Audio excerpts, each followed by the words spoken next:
Hello, praise the Lord, God bless you all. परमेश्वर आप सबको बहुत आशीष दे। मैं एक बहुत ही महत्वपूर्ण वचन आज आपके लिए लेकर आया हूँ हमारी प्यारी पवित्र शास्त्र बाइबल से।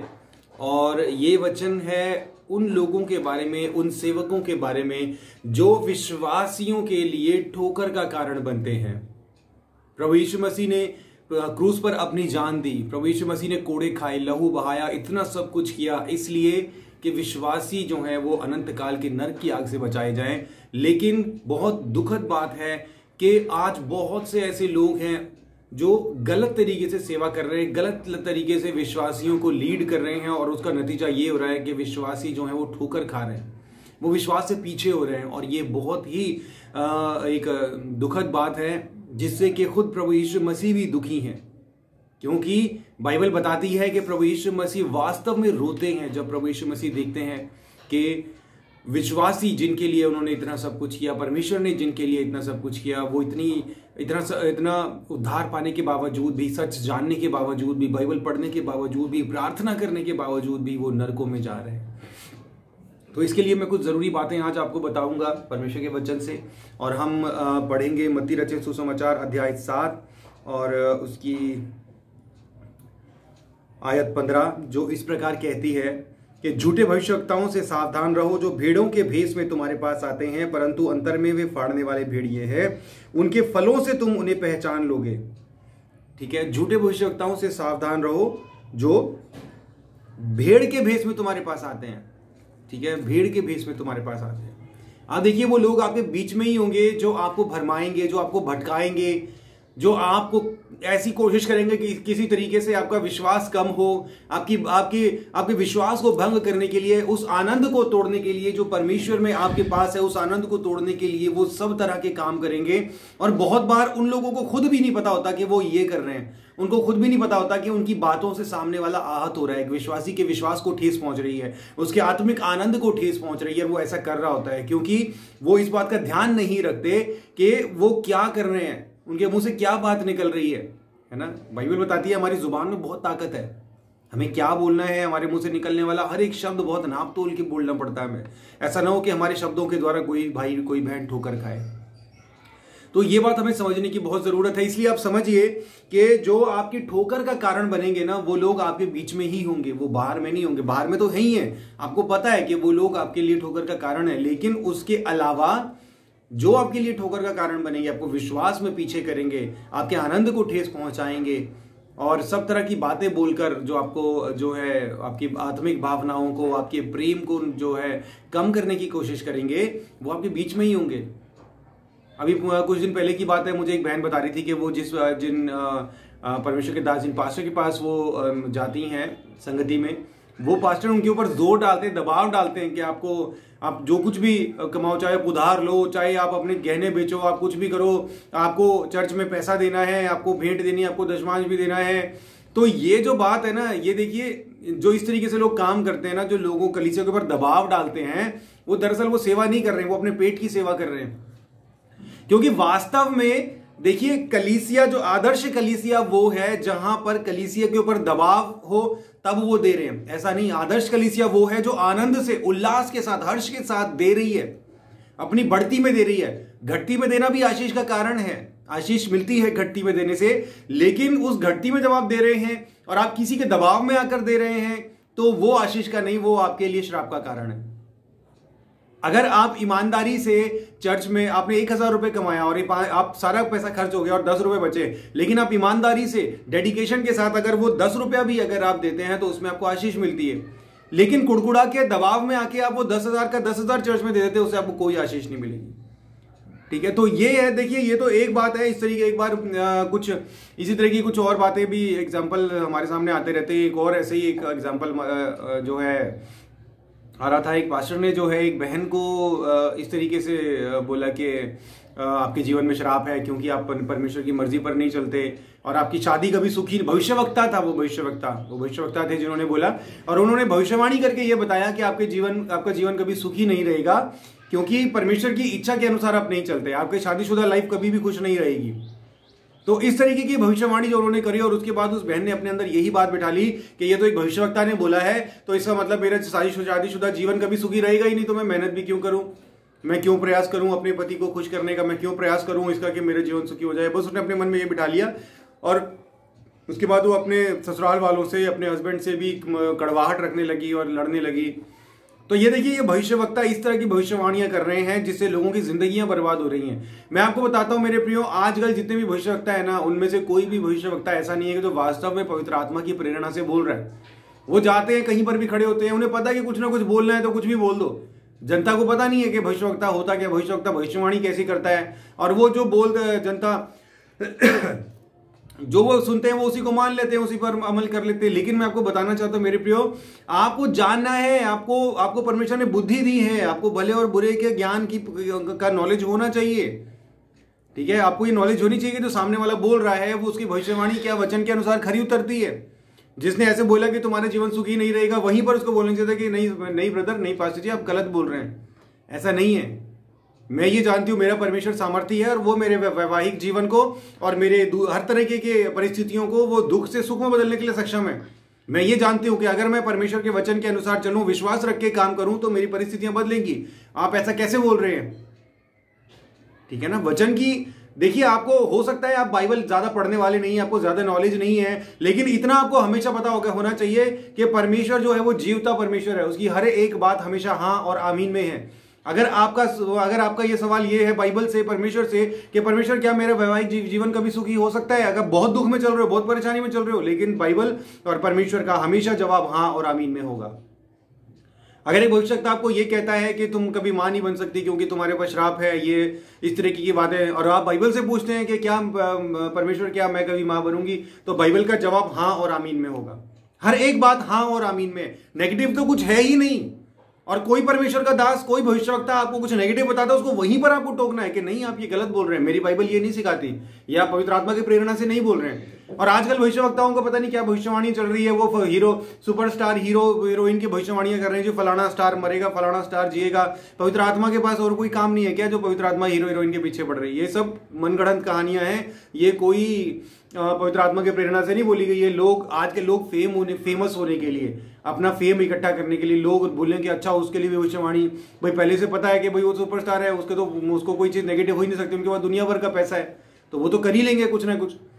तो अगर वो पहले से भविष्यवाणी कर देंगे जी फलाने स्टार का ये काम भला होगा, और उसका वो हो भी जाता है, तो उसमें क्या अचरज की बात है?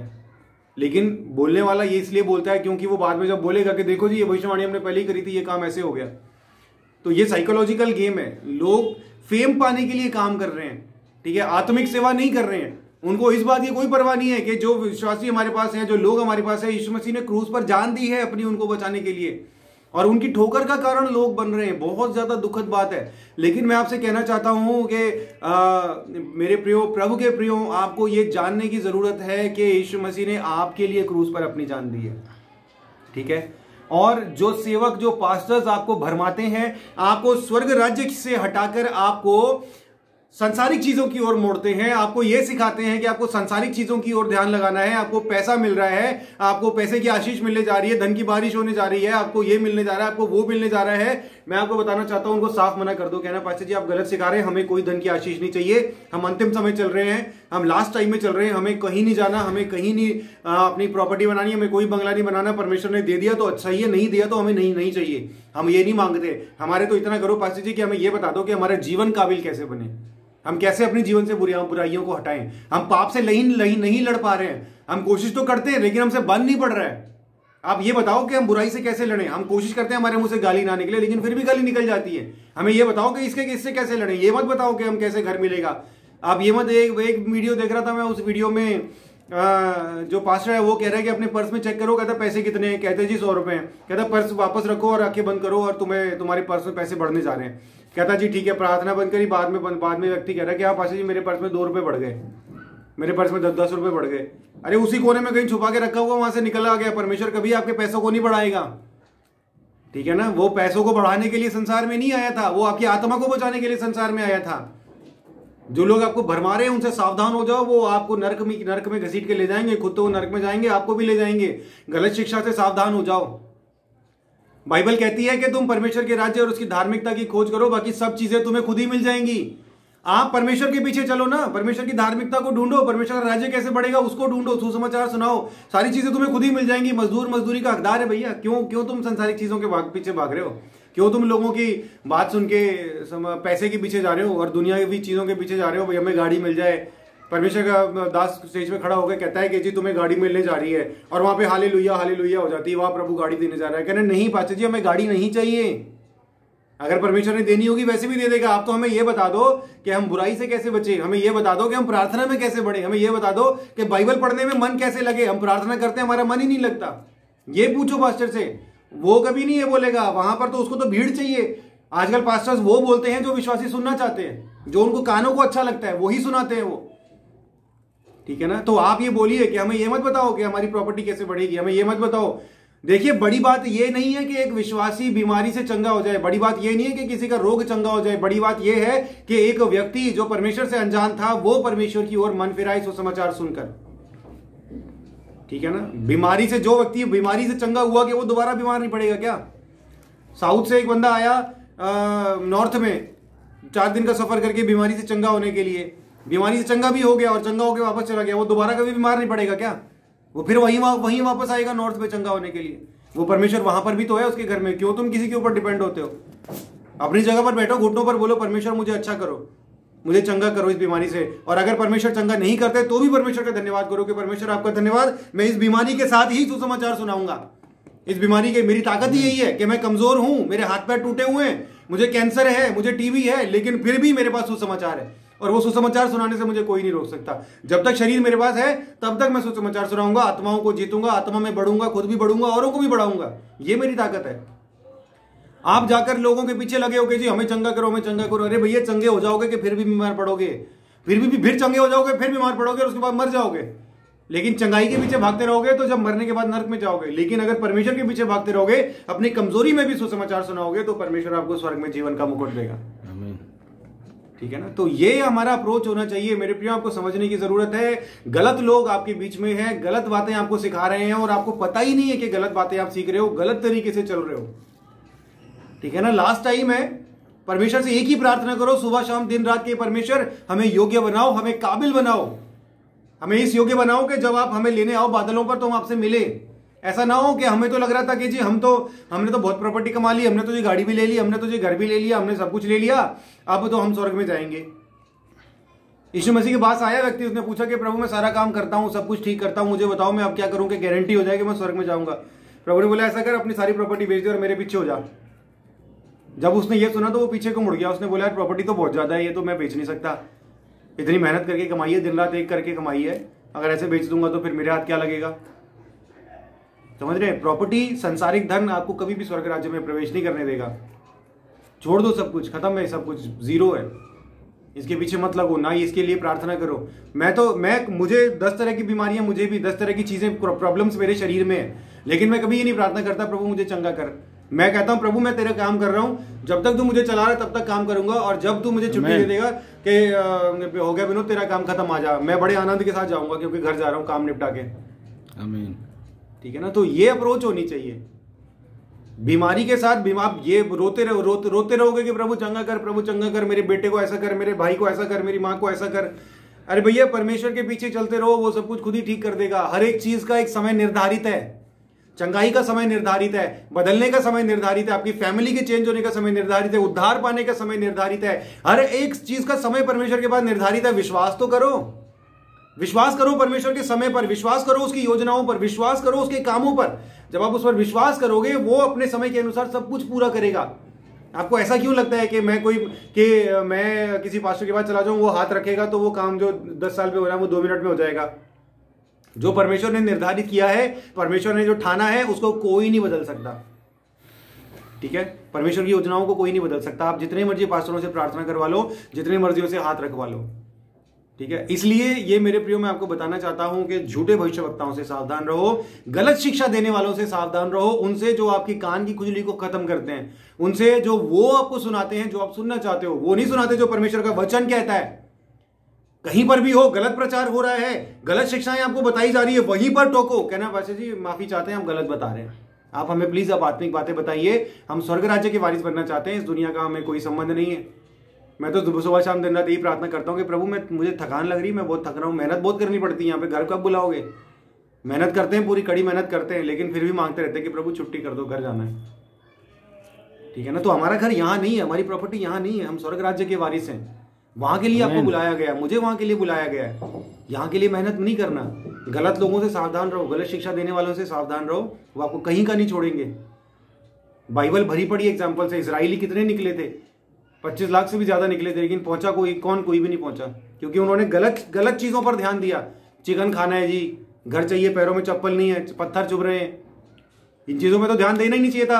अगर उनका ध्यान इस बात पे होता ना कि वादा किए प्रदेश में जा रहे हैं, वहां पर दूध और मधु की धाराएं बहती हैं और हमारा परमेश्वर वहां पे आमने सामने कनेक्टेड रहेगा हमारे से, उनका ध्यान ही नहीं गया वहां पर। उनका ध्यान गया इस बात पर कि हमारे पैरों में चप्पल नहीं है, हमारे सर पे छत नहीं है, संसारिक चीजों में उलझे रहे। भाई हम तो बीमार पड़ रहे हैं, हमारे पेट में दर्द हो रहा है, अब तो प्यास लग रही है।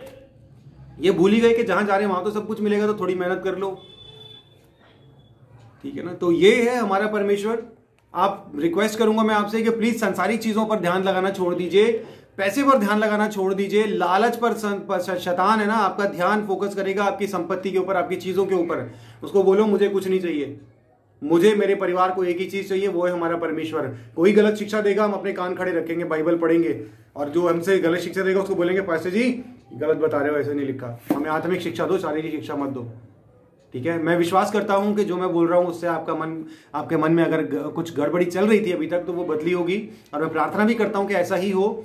और अगर ऐसा है तो आप प्लीज, मैं रिक्वेस्ट करता हूं, आप अपने वचन के अनुसार खुद भी बढ़े, जो वचन परमेश्वर का आत्मा आपको सिखाता है उसके अनुसार खुद भी बढ़े, और अपने हर एक कनेक्टेड इंसान को, जिसको आप जानते हैं, उस तक ये बात पहुंचाएं कि मेरे भाई शारीरिक में नहीं आत्मिकता में बढ़ो।